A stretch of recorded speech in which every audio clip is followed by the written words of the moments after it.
Hello friends, welcome to Hope to the Hopeless channel. The topic for today is conflict resolution. Conflict is inevitable. We all go through conflicts at home, with our family members, with co-workers at workplace, or in public places with people, or maybe with anyone whom we interact on a daily basis. It could be anyone. So conflict is very important, and it all depends on how we respond to a conflict. It either blows up or it diffuses.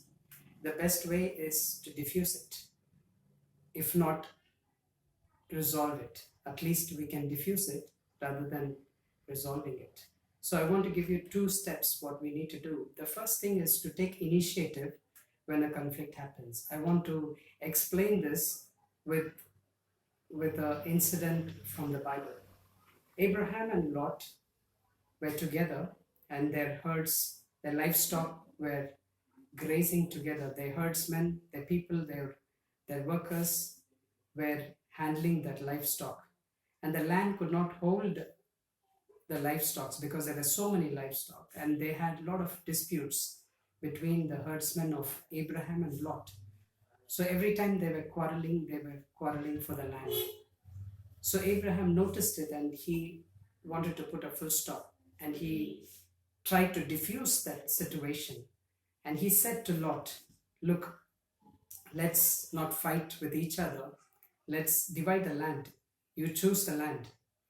You look around, and which land you want, you take, and I will take whatever you are taking, I will take the other land." That's what he said. And he was the elder among both the people, but still what he did was he gave the option to choose to the younger person. He had the right to choose himself and say that, "Look, I want this land, you go to the other land, the other place." He did not say that. He came down, he humbled himself, and he came down and he said, "You take the choice, and rest I don't want to share here."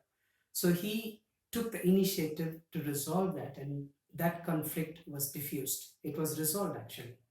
It was resolved, and that's what happened.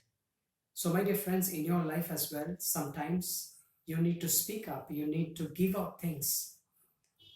The next step, what you need to do is to withdraw from the conflict. Sometimes it is not always, you cannot go and resolve a conflict. Always you cannot, face a conflict. Sometimes you need to go away from conflict.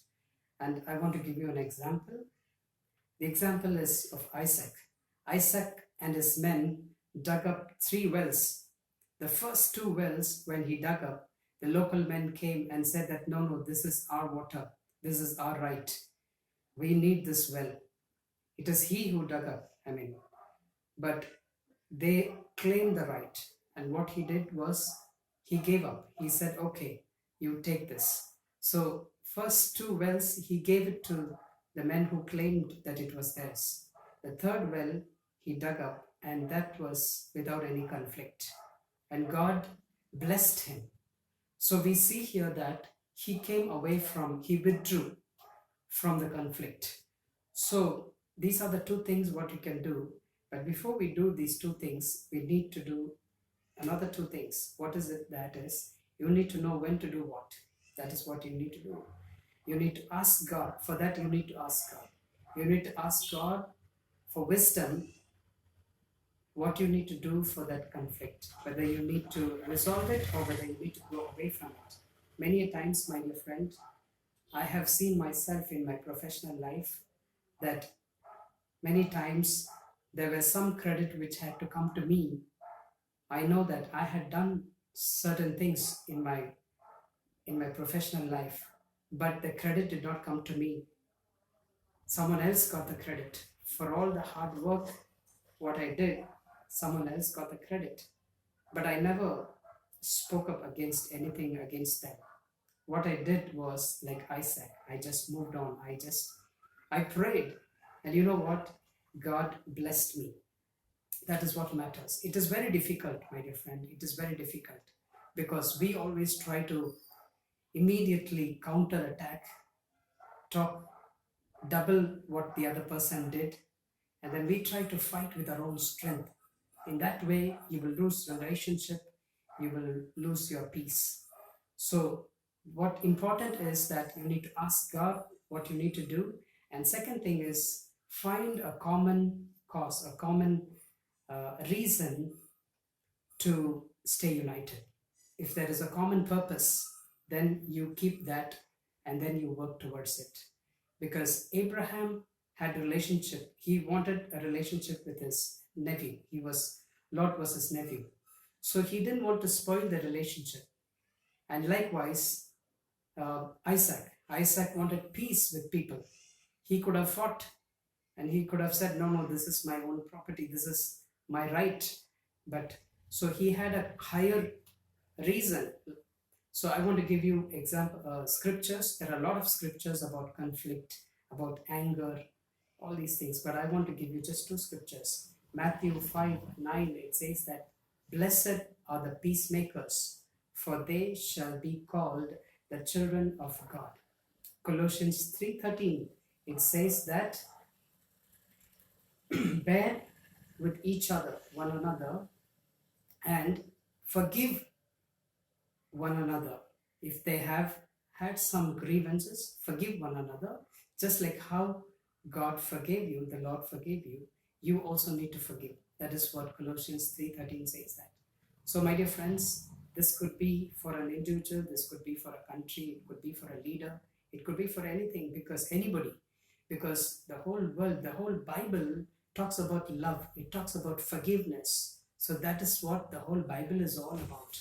It is all about love, it is about God, it is about forgiving people, it's about love. So these are the things which the world today is not having. So many people are having conflicts, so many fights, so many wars, because people want to use their power, they want to use their might. So if only they follow the verses of the Bible, then the world will be a better place to live. So thank you, my dear friends, for watching this video. I believe that this will be a blessing to you, so that you can share your testimony and say that, yes, I let go of certain things. When you let go of certain things, God will bless you. I'm telling you that I had a problem, a property dispute with my relatives. When I let go of things, I said, okay, take it whatever you want, and God is blessing me. I don't want to fight with them because I have a bigger plan, bigger cause, the bigger reason, that is to maintain the relationship with those people, because they are my relatives. So I said that, even that is especially when nobody's there to defend me. When I lost my father, people came against me, but I'm just following what these verses say. I'm letting it go off. Many people said, how can you leave out those properties? How can you leave out those valuable properties? But I said that God will multiply and God will give me many folds whatever I lost. So my dear friends, this will be a blessing. Thank you for watching this video, and have a blessed week in the presence of the Lord. Amen.